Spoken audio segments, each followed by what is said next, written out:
understand the changing world, it is important to understand the man who's triggering many of these changes. Xi Jinping, the leader of China, has been in charge for more than 7 years now. And Xi Jinping's China is not Mao's China. This is not Deng's China. This is an aggressive beast. Xi's Chinese dream is the resurrection of Mao's totalitarianism with the technological tools that Mao could only dream of. How do you deal with Xi Jinping's China? That's what we'll discuss in this session. Joining us from Pune, Ambassador Gautam Bambavle. He was India's ambassador to China during the Modi-Xi Wuhan summit. He also led the diplomatic initiative to defuse the 2013 Depsang standoff in Ladakh. From London, we have Bruno Massai, Senior Fellow at Hudson Institute and Senior Advisor at Flint Global. He served as Europe Minister for Portugal from 2013 to 2015. He's the author of Belt and Road, A Chinese World Order. And from California, Derek Grossman, Senior Defense Analyst at RAND Corporation. He tracks China's foreign and security policy. He's an expert on Indo-Pacific security affairs. Ambassador Bambavle, I want to begin with you. What explains Xi Jinping's actions and his aggression, especially at a time when there's a pandemic that the world is dealing with, and most in the world believe that the pandemic was his fault? That's an excellent question, Palki, and to answer that, I think I have to go back to 2012-13 when Xi Jinping first came in as General Secretary of the Communist Party of China. He started very aggressively within China, domestically, by trying to put many of his opponents out of business. Some of them were put into jail, and some of them even lost their lives. And I think this particular streak of aggressiveness is now being seen internationally. You can see it in Hong Kong, where a new national security law has been passed very quickly. You can see it in the South China Sea, where China has been aggressive for several years now. And you can even see it now on the India-China border. So I think this is something to do with his approach, his mental makeup. The COVID-19 situation seems to be a time when China feels that it can strike out and hit out at others while they are dealing with the COVID-19 situation, that is the other countries. And I think as far as India is concerned, we are particularly concerned that the India-China border has become a live border while India is still tackling the COVID-19 disease. Bruno Massai, China is being blamed for this pandemic. Is Xi Jinping hoping to brazen it out? Is this a case of offense being the best form of defense? Or is he buying his own propaganda, and does he truly believe that he can conquer all? I think it's a bit of both. Chinese authorities and Xi Jinping in particular probably think they're going to pay a reputation price. They're going to pay a price in terms of how the world regards China anyway. So you might as well take advantage of the opportunity to make some moves that otherwise you would be cautious about. I think Hong Kong is an example of that. The India question, I think, has its own dynamics. At the same time, I don't think it's all about Xi Jinping. I think it's about the trajectory of China over the past few decades. 10, 20, 25 years ago, China was focused on growing economically and was aware of its weaknesses. And China now is obviously a different China. It's already past that threshold where you feel confident that you can create economic growth on your own, that you can create technological development on your own. And so with Xi Jinping or with another leader, I think we would see a much more aggressive, much more ambitious China anyway about this time. And even Deng talked about this. Deng Xiaoping talked about this on some occasions, that in the future there would be another China. His strategy was not a strategy that would last forever. Since you've mentioned the past, Derek Grossman, it's no secret that Xi Jinping has junked Deng's mantra and he has broken the low-profile doctrine. He's not shy of showing his strength, and he doesn't seem to believe in the idea of biding his time. But would you say that his world domination plans are ill-timed right now? Well, I would dispute, I guess, the premise of the question that China wants world domination. I don't think that even Xi Jinping himself believes that he can achieve that, even having done away with term limits and Xi Jinping for life potentially out until at least 2049, the 100th year anniversary of the founding of the People's Republic of China. I mean, that's really a tall order for world domination. But what I do think Xi Jinping is very interested in doing is having, at a minimum, China being the center of the Indo-Pacific, the center of gravity, and that means U.S. forces essentially out of the region by 2050. And that would reverse the century of humiliation that China talks about in its propaganda narrative time and again. But, you know, what's also important to point out is that that doesn't mean that China's ambitions are necessarily limited to the region. I think they do want to play a global role on par with the United States out into that 2050 timeframe. Right. The U.S. forces in the region have nothing to do or little to do with India. Gautam Bambavle, 2 years back you were in Wuhan facilitating a new chapter, if I may, in the Indo-China friendship. A lot has changed. Now they've come to blows. Did you see this coming? No, I did not see this coming. But I can very clearly say, Palki, that, you know, that chapter now seems to be closed. China has attempted military coercion on India's borders. I think China has, in order to do that, China has lost India strategically. And I'll just make three other points quickly on the same theme. You know, in the last decade or so, there were three major themes which were being discussed. One was whether there would be a peaceful rise of China. I think the answer is staring us in the face very clearly. No, it will not be a peaceful rise. Two, is China a responsible stakeholder in the global system? I think the answer is very clear to many of us around the world that China is not a responsible stakeholder in the global system. And the third and last theme was that of the China dream. And I believe that the China dream is becoming a nightmare for many people and many countries across the globe. I couldn't agree more. Bruno Massais, you recently wrote that the border clashes with India were a strategy of war psychology. What does that mean? Well, I think China is interested to some extent in intimidating India. It sees India as an obstacle. It sees India as a problem. India, of course, has led the reaction against the Belt and Road, and it now looks like India is going to lead the world's reaction against Chinese technological dominance. The apps ban is very significant. My friends in Beijing were much more concerned about that than they are about the border skirmishes. It's significant that the Indian ambassador that was in Wuhan speaks about China like this today in this show. Certainly the Wuhan spirit seems dead. It wasn't clear a year ago, but so it's important what is happening in India, and Chinese authorities are very aware of this. They don't talk about India all the time, but I think that's deliberate. That's a way not to give India too much importance and not to increase its self-confidence. But India is certainly regarded as a problem for Chinese foreign policy. In a way, compared to Russia, China has dealt with Russia very well, has engaged it, has co-opted it. With India, things have not gone well from the start of Xi Jinping's term. And it's perhaps a criticism that one can make, or one can regard it as more or less inevitable. You have two giants growing at the same time, both ambitious. The relationship was always going to be difficult. I don't think India was ever considering a change of heart on BRI, but whatever little chance China had, if any, has been lost now. This was no way to get India on board. Derek Grossman, what was the strategy behind the Galwan standoff, according to you? And what did Xi Jinping gain, if anything at all, by taking on India? And what did he lose, according to you? Yeah, I think the common narrative out there is that the timing of the Galwan incident is mostly related to China trying to exploit the coronavirus pandemic for its own geopolitical gain.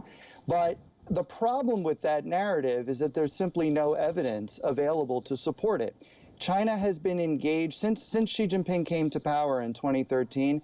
China has been engaged in these salami slicing tactics, whether it's against Taiwan or in the South China Sea, in the East China Sea against Japan, and also against India for many years now. And so the pre-pandemic behavior of China is essentially the same as what we're seeing during the pandemic. And so I don't think it's related. It may be in part related somehow to the pandemic, but there's no evidence to support that that China is doing this because of the pandemic. What I have seen in my own research is that a lot of this is related to China's concerns about India changing the status quo near the line of actual control. Now, whether, China is obviously changing the status quo as well. So they're certainly, a culprit in this situation. I'm not trying to pin all the blame on India, but I'm just saying that Beijing's perception is that what India is doing is improving infrastructure there, improving patrols there, and also the Article 370 decision in August 2019 by Prime Minister Modi, I think really shook Beijing up quite a bit in terms of how it now assesses India is thinking about territorial claims broadly. And so, yes, the Article 370 decision was a nothing burger in India, right? Because, that was Union territory anyway. But for China, China is now concerned about, well, what does that mean for the status of Aksai Chin? And what does that mean for the status in other disputed areas? And so I think we need to at least understand that China has been thinking about it that way.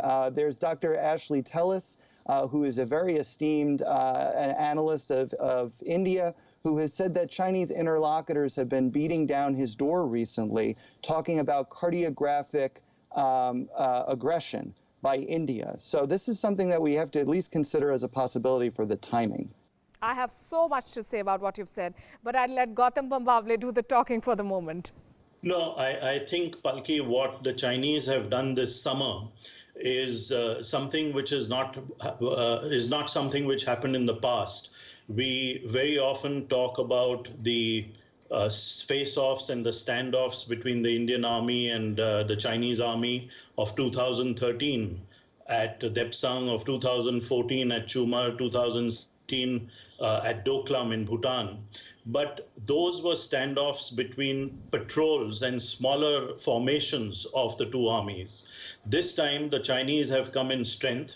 Several divisions of their PLA are in eastern Ladakh and in the the depth areas. So this is something which has been well thought out. It has been planned. It's premeditated. And what has happened is, as a result of the deaths which occurred on the night of 15 June, the entire architecture which was built up by both the governments through a series of agreements from 1993 to 2013, that entire architecture which aimed at maintaining peace on the border, because both sides knew that it was a frontier which had not been delineated or demarcated, all that architecture is now fallen by the wayside. And I'm afraid that the blame, if you want to call it that, for it is entirely with the Chinese side. The Indian Army has, of course, and the Indian Armed Forces have given a very solid reply on the ground. And that message that we have sent is that we will not tolerate Chinese bullying and Chinese hegemony. We will not accept that. And I'm afraid that we will have to reiterate and repeat that message through policy decisions of the kind that we have just made about banning 59 Chinese apps. And I have been pressing for a ban on Chinese companies from participating in India's 5G trials as well as rollout. That makes the two of us. Gautam Bambavle, since you mentioned the word bully, which is often associated with the Chinese and the Chinese leadership, I want to know, what is it like to deal with Xi Jinping? Is he warm and receptive? Is he cold and distant? How difficult is it to negotiate with him and his team? And I ask this because Chinese diplomacy has come to be dominated by an entire new breed of diplomats who are called wolf warriors. Does this flow from the top? Look, I can't answer the question about Xi Jinping. I only presented my credentials to him. I don't really know him at all. But the point you make is not wrong. You know, as a result and as a reaction to the COVID situation across the world, the Chinese have come out diplomatically swinging in all directions, what they describe as wolf warrior diplomacy. This is something that we have not seen from Chinese diplomacy in the past. It is perhaps because of the new circumstances where China is the second largest economy in the world. But I don't think this wolf warrior diplomacy is doing them any good, is doing China any good. I keep wondering why they are moving in this direction, being so aggressive and flailing out almost in all directions. Bruno Macias, does Xi Jinping have any real allies anymore? And I'm not sure Pakistan and Nepal count very much. Also, does it matter when the global order is so fractured and alliances are built on shifting sands, and it's more transactional than alliance, really? Yeah, I think that's a bit of the paradox, because you have many analysts saying that this is perhaps not in China's interest. But you don't see China really interested in taking advantage of the problems America is having with some of its allies and trying to move in. Clearly, China doesn't think that's important. Clearly, China doesn't think that world politics is a popularity contest, and it's not very worried that its popularity is going down. It's about hard power. And it's about economic power. It's about the way you become almost invulnerable because others are dependent on you. And we've seen that dynamic play in many parts of the world. I would call your attention to German-Chinese relations, where if you look only at soft power variables, if you look at the human rights question, which is important in German politics, you would think that Germany and China would be at the point of breaking relations, but that's not happening at all. And Chancellor Merkel is still publicly insisting that China is important for the future of the German economy, and no breakup is really envisioned. Why? Well, because Chinese companies are already highly dependent on, German companies are already highly dependent on the Chinese market, and so it becomes difficult to take decisions against Chinese interests. I think this is what China is counting on, and it's also why China is worried about India, because India does have the capacity to become a serious economic competitor.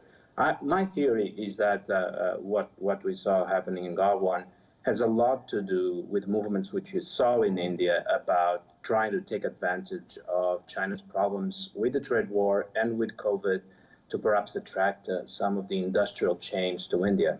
This was, as you can imagine, badly received in China. It was seen as a serious threat to China's plans, and I think Galwan was a way to react to that. So the game is not limited to the border. It's a much larger and, in a way, an economic game that is being played. And Xi Jinping uses the military to conduct his foreign policy. Derek Grossman, China is an authoritarian state, and Xi Jinping brings an extraordinary level of personal political power to China's one-party system. How dangerous does this make China for the world?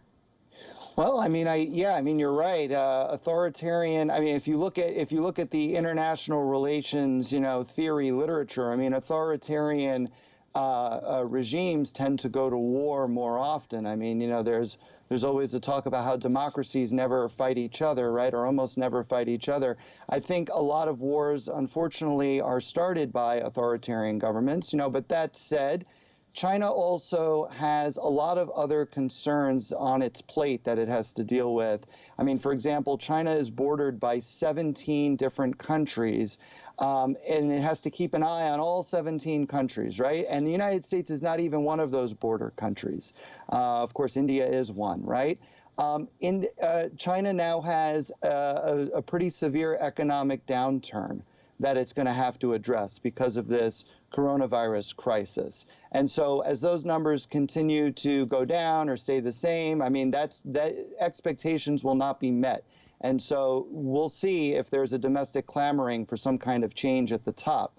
We also have to consider that China spends approximately a third of its budget, 1/3 of its budget, on domestic security issues to police its own population. So when you have all of these other factors in play, and Xi Jinping talks about by 2050 China is going to be a world power, it kind of stretches credulity a bit. So I think we have to keep in mind the context here that China, just like the United States, just like India, just like any other country, is juggling many, many different balls in the air at the same time. They have ambitions. They're spending more on defense than they ever have, but they also have limitations that they have to consider. Right. Gautam Bambavle, Xi Jinping has amassed immense power. He has led purges, both political and against people in the army. Is there no opposition whatsoever that he faces at home? And what have you observed in the years that you were in Beijing? Well, I think he has taken control of most of the levers of power, and he has got his people into positions of power. He has tried to, he has moved away one way or the other any opposition to him, either in the party or in the army, the armed forces, the PLA in general. But I think what is more important, Palki, is that, the Chinese Communist Party has always had this problem of legitimacy, and it seeks legitimacy from the people of China.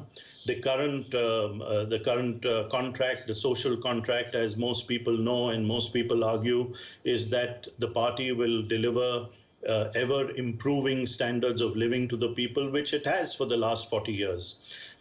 If there are economic problems, as some of the other speakers have been indicating, then, of course, there's a turn to the nationalism card, which is, again, a very important card to be played domestically by the Chinese party and by the leader of the Chinese party in order to gain legitimacy from the people of China. So I wonder, whether there is a serious economic strain in China itself domestically, which is leading the party and the leader of the party to play this nationalism card through military action across the borders of China. I will come to nationalism in a bit. Bruno Massais, Xi Jinping is called the chairman of all things in China. Is he really invincible according to you? And how do the people of China see him? Because it's very hard to independently verify. You have to go largely by the Chinese press, and they're there to cheer rather than report. Well, I lived in China last year for 12 months. My impression, talking to many kinds of people, students, academics, businessmen, particularly in the tech sector, is that the legitimacy of the party is strong. People outside China may not like to hear this, particularly in the United States, but most people seem to think that the party is delivering on the things that they care about. Economic opportunity, safety, fighting COVID after the initial problems. So there is a sense that the party is delivering. The party is present everywhere. I didn't see any elements of what you could call the last decades of the Soviet regime, where the party was so separate from the people, it had no idea what was going on. The Chinese Communist Party has 90 million members. They are distributed all over the territory. There's a story and a tradition of going out into the small villages at the beginning of your career. That being said, you also hear criticisms, although sometimes those criticisms actually come from the right, let us say, not from the liberal left, but from a more nationalistic, more authoritarian right that thinks that Xi Jinping is being too soft on America, for example. So you do hear criticisms, at dinner, a quiet dinner, it is possible to hear that, but it seems that Xi Jinping has actually been able to extend his network all over the party, all over Chinese society, and those that oppose him are more or less powerless at this point. Derek Grossman, how much damage has the pandemic done to Xi Jinping's position in China? And when I say the pandemic, I also mean the fallouts, including the economic fallout. Yeah, that's a really difficult question to answer, and I think you can find evidence to support, that he's going down the tubes or that he's actually emboldened and empowered by this. I think the economic numbers, the GDP, last quarter was pretty disappointing for China. But then again, I mean, if China is way ahead of the rest of the world in terms of the curve, right? The coronavirus, flattening the coronavirus curve. Or and if they can try to, we don't know, right? We don't know what we don't know. But if they are, and they're already, out of their first wave and maybe can even avoid a second wave, then China is going to come out looking very, very good in all this. And, obviously Xi Jinping is setting China up to be the one helping everyone in the world get over coronavirus, even though it came from China. And that could include China coming up with a coronavirus vaccine before the end of this year. That's what they've been saying is going to happen, right? So, there's that side of it, right? But then, of course, the negative side is, If China enters a second wave, right, things are even worse than before. Economic indicators continue to go down. The relationship with the U.S. continues to unravel. Relationship with India continues to unravel. China, and you mentioned earlier, China really has no friends. They have Pakistan, maybe they have Cambodia, I guess, right? Do they have North Korea? Maybe, sort of, kind of, right? So, I mean, is that really becoming of a new superpower in the world? I mean, it doesn't seem right. And so Xi Jinping may have to answer those kinds of questions. But also, as Bruno said, I mean, the Communist Party has 90 million members. They tend to co-opt the very wealthy to become Communist Party members. And so that gives them some skin in the game, some skin in the system to keep the system humming along. And so I don't see China becoming, not communist anytime soon.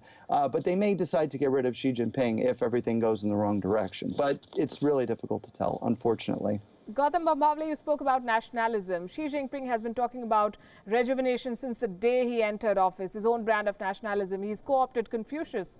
How much of this is positioning, and do the Chinese people really care about all of this when they, I believe, would much rather move forward than dwell on the past and focus on what they're earning? No, I think it's an important issue in China, as it is in many countries across the world, most countries across the world. But the thing is that, the turn towards playing this nationalism card in order to win support from the people, this is something which happens when the economics of the situation are not going right.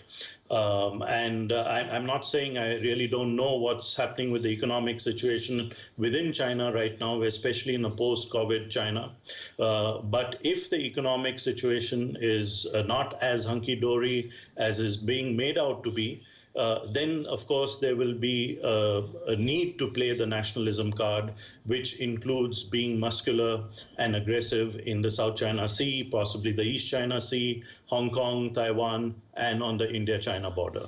Bruno Massais, Xi Jinping calls himself the son of the Yellow Earth. He's also a party princeling. He's tried to find a way to reach out to both the sections of society in that sense. He's a crusader against corruption, he says, but he's also the usurper of power. How do you decode this man and this leader? Well, there's one thing unifying all factions and actually giving purpose to Xi Jinping himself, which is really to eventually to equal the United States in power, and in the second half of this century to replace the United States. I was amused to see a recent speech by Foreign Minister Wang Yi about how China has no intention whatsoever to displace the United States, and anyone who has lived in China knows that this is a goal that cuts across society, that cuts across the leadership. So I think this gives purpose to the leadership and gives purpose to Chinese foreign policy. Then it is true there are different sensibilities, and when we see, for example, over the past 4 or 5 months, China becoming much more aggressive, you already saw that in China. It was part of the Chinese Communist Party and part of Chinese society, and perhaps what that means is that Xi Jinping eventually decided that that sector of the party and that sector of society was now more powerful than other sectors. He himself was always inclined to think along those terms. He was always inclined to think that China would have one opportunity to affirm its power and had to grab that opportunity, that these things would not come naturally. Perhaps leadership in the past, both Mao and Deng, believed in laws of history, and you just had to wait, and naturally you would come out on top. Xi Jinping is much more of a Leninist in that sense, more of a Leninist than a Marxist. He thinks that you have to grab the opportunity when it comes. And it's possible that he thinks this is the opportunity. It is possible that he thinks that COVID and the American election is really the opportunity where China can change the rules of the game, which is something they've been trying to do for a long time. They think that the rules need to be changed. Do you think he also overplayed his hand with the Belt and Road? No, I don't. I think the Belt and Road so far has worked pretty well for China. It's moved faster than they thought, and with the exception of India, they've managed to acquire a level of influence that they didn't have before.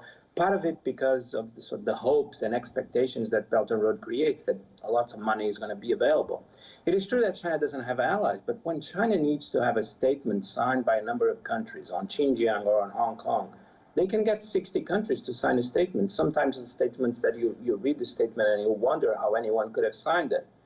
And it's not because they are treaty allies or very friendly countries, but it's because it's countries that are already so integrated economically with China that the Chinese ambassador in those countries has no trouble getting the government to sign pretty much anything. Derek Grossman, a U.S. Embassy telegram in 2009 said this about Xi Jinping. It said that he's not corrupt, but he's been, and he's not interested in money, but you could say that he's been corrupted by power. Do you agree with this assessment? A longtime colleague of mine, I won't say who, but who's extremely knowledgeable on Chinese politics, said in China, you cannot rise to the position of the leader of China, the head of the general secretary of the Chinese Communist Party, without being corrupt. It is an impossibility, because in order to create the environment that would get you into that position, you need to have friends in high places. You need to have what they would consider to be guanxi, which is, just connections, networking, but in fact, a lot of times is payoffs and quid pro quos. And so, yeah, the notion that Xi Jinping is not corrupt, I think, is patently false. That's an interesting insight. Corruption is a prerequisite to rise in the Chinese system. Gautam Bambavle, I would like to end with the question I began with. How do you deal with Xi Jinping's China? The talk of boycott is all very well, but we all know that China is not dispensable just yet. So what kind of alliances then should India work on, or perhaps even lead? I think I'll begin to answer that question, especially for the Indian audience, because I think we have to understand that India's approach to the world, which is summarized by the Sanskrit words Vasudhaiva Kutumbakam, meaning the world is one family, is something which the Chinese don't subscribe to. The Chinese look at themselves at the center of the world, and they're very selfish, and they are looking at their own national self-interest, and there's nothing wrong with that. So I think for an Indian audience, we should begin with this big difference between the way India approaches the world and China approaches the world.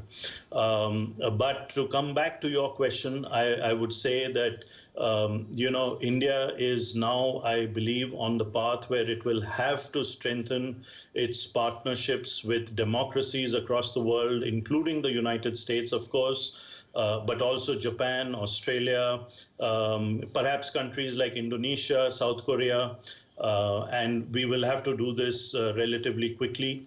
As I said earlier, that what has happened on the ground militarily in the India-China border areas this summer has pushed India definitely strategically into the arms of the United States. And we need to strengthen that partnership. There's no doubt about that, where I am concerned. Bruno Massai, is there global political will to put China in its place? Hong Kong, I would say, is as good as gone. The Uyghur issue has been around for years, but it's only now that sanctions are being imposed. The call for a probe is more symbolic than substantial. Are leaders of the world really ready to take on China, or are they just going through the motions in dealing with China? No, I think they are. More and more people are worried about Chinese power. We all know that China is going to become a very powerful country. We know that China is going to be one of the world's two superpowers, but still that has to be managed. And particularly when China becomes expansionist or even sort of spiraling into a kind of imperialistic dynamic, then countries have to get together and see how this can be managed. For the time being, I think the critical question is really the economic question. I go back to that. That's where you find a consensus all over the world that China's economic rise is creating problems for everyone. When you go into questions like Xinjiang, Hong Kong, or questions of security, then there are disagreements. India, I think, has some of the best thinkers on China today. So I always have a certain trepidation in giving advice. But I wrote a recent piece in the Times of India arguing that the economic question is really the critical question. And the best way for India to respond to the problem that China is causing is to become a $5 trillion economy and to really move into these areas of high technology. That's actually where you see China worried about India. And so that's I think, critical. Now, the important thing, I'll conclude with that when dealing with China, is that you never find yourself in a position of dependence. Then you never find yourself in a position of vulnerability. And if you're not in that position, it's possible to talk to China and to reach a solution that both sides can agree on. If you find yourself in a position of dependence, then you suffer. And some countries have been successfully doing this and others have not. Some countries that sign a BRI memorandum have been successful doing this. Malaysia is a good example. And other countries that are outside BRI have not been successful in reducing their dependence ties. I mentioned Germany, and I think it's still a good example. So focus on having a balanced economic relation with China where you also have leverage, where you also have power. And then I think things will go much better. Derek Grossman, Xi Jinping is an avid player of the board game Go, and some say that it shows in his foreign policy too. How do you deal with his China? I think that analogy has been used quite a bit, and it's probably true. I mean, China definitely has a long-term vision, which is unfortunately severely lacking in the United States. And that long-term vision of where it sees itself and how it's going to get there is multifaceted. I mean, you can take a look at, anytime there is a party congress, they release lots of documents that explain, 5-year plans, like where China is going to be and how it's going to get there specifically. And they break it down into every different sector, too. I mean, agriculturally, technologically, and the list goes on and on, right? So I think that it's not necessarily so much a game of Go, because that makes it seem like there's some kind of secret motives involved. I mean, I think the motive is clear, that China wants to become on par with the United States, if not surpass the United States, as other panelists have said. But I think it's more about they have a strategy, they're sticking to the strategy, and that makes them, I think, that puts them in a better position, at least vis-a-vis the United States, in my opinion. Because in the United States, we're very much, kind of chasing the ball one issue after another, and coronavirus is just the latest version of that. We're trying to get our act together on China. There's now a bipartisan consensus in Congress to compete with and counter China at every turn. There's an Indo-Pacific strategy report that talks about how China's a rival and an adversary, and we need to compete and counter China at every turn. But I mean, we have to put all of that into practice. China's already been putting their plans into practice. So that's what I worry about longer term. Yes, Summit reports that the U.S. president may have sought Chinese help for re-election. So it's an interesting time to be tracking China. Thank you, gentlemen. Thank you very much for your time. When Xi Jinping came to power, many said that he might be the Chinese Gorbachev, a man of reform, who they hoped would reform the system without destroying it. But he turned out to be the Chinese Putin, a president for life. And now he's left all of them behind in his quest for world domination. Can the world find a way to deal with Xi Jinping with minimum collateral damage? As they say, only time will tell. Marie Curie had once said, "Nothing in life is to be feared, only to be understood." Now is the time to understand more so that we may fear less. Well, that was our aim and mission with this edition of the WION Global Summit. We believe the key to tackling the threat from the Middle Kingdom is to understanding it first. The Wuhan virus pandemic is one of the most defining moments for mankind. The actions that world leaders take today will define the destinies of their countries and the world. The same is true for an assertive and jingoistic China. The recent actions of the Communist Party pose a challenge to the world order. It is set to change after the pandemic. And we have to see how. There will be new rules that will dictate national security, economic priorities, the use of technology, diplomacy, and it would be premature to suggest what the post-pandemic world will look like. But it won't be wrong to say that the question of China would be at the heart of the new rules of engagement. Thank you for watching.